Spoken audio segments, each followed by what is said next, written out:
Hey guys, welcome back to my channel. Thank you so much for joining me today on another skincare video where you will learn whether you are using or misusing one of the ingredients in your skincare routine. I've ever done one of these videos before and I really enjoyed making that video. So today's topic is hyaluronic acid. You've probably encountered hyaluronic acid before. It is taking over the beauty industry and it has been that way for a few years now. Hyaluronic acid is actually a naturally occurring molecule in our bodies. It helps lubricate our joints, our eyes, and even our skin. Thanks to hyaluronic acid, we are able to move without feeling pain. Unfortunately, as we grow older, the hyaluronic acid levels in our body reduce, and thanks to these beauty industry experts, they're always looking for ways to get our money. They're selling us hyaluronic acid in creams, serums, sheet masks, injectables, and even as oral supplements. And it is said that once you start using hyaluronic acid, you will experience moisture like you've never seen it before. A single gram of HA holds 6 liters of water, which translates to 1,000 times its weight in water. Some functions of HA include that it regulates moisture within our cells so as not to drown them. It also behaves like a magnet. When you apply it on your skin, it absorbs all the moisture and helps your skin retain water.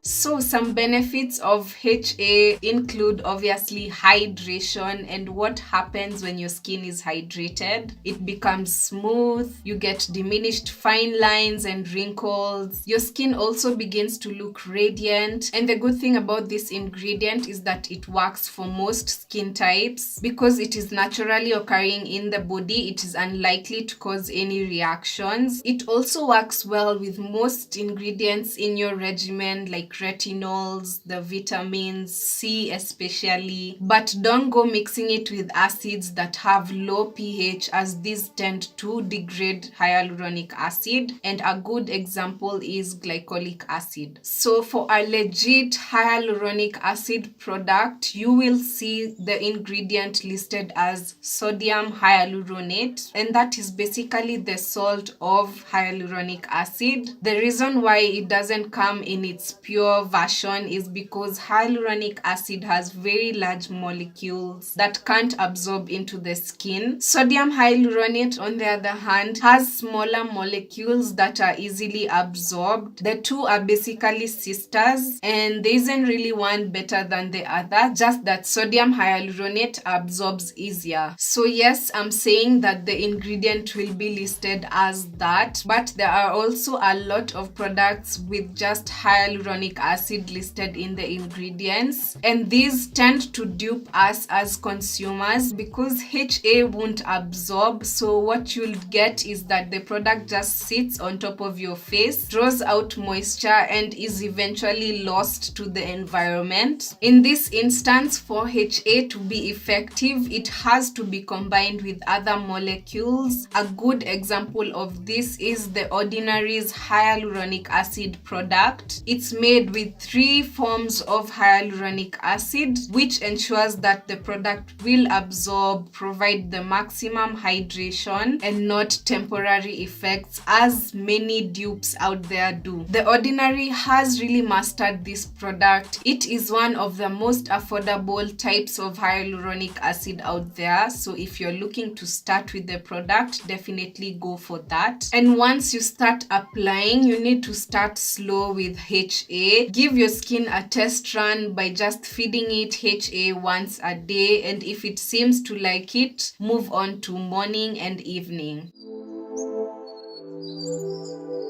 Hyaluronic acid doesn't clear acne, but it is used in blemish fighting formulas to draw moisture to the skin and improve dryness. When your skin is dry, it tends to produce more oil to compensate, and this can lead to more acne forming.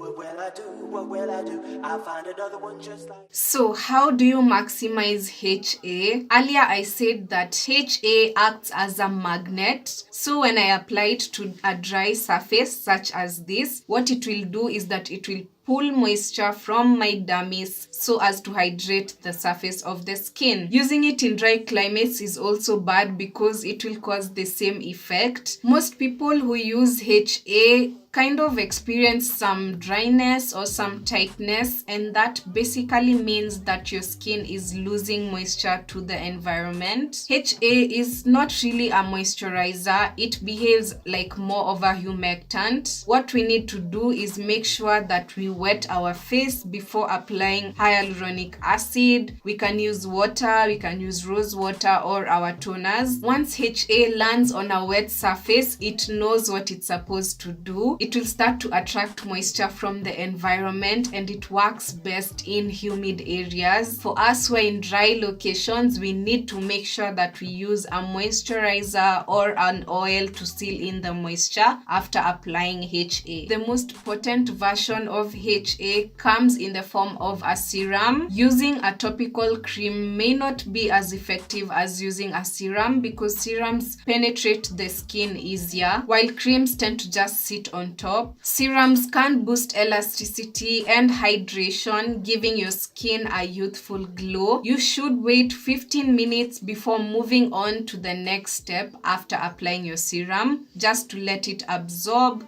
and then now use your moisturizer to lock in that moisture. So the key points in this video are: make sure you apply HA onto damp skin, and a must follow up with your moisturizer to lock in that additional moisture and also to prevent the HA from taking away your skin's water. Thank you so much for making it to the end. Give me a thumbs up if you like this sort of video, because that's the only way I'll know to make more. And if you're still watching, it means that you love learning about your skin, so go ahead and subscribe and turn on the bell because I upload videos like this every other week. I'll be seeing you in my next one. Bye for now. What will I do? Just like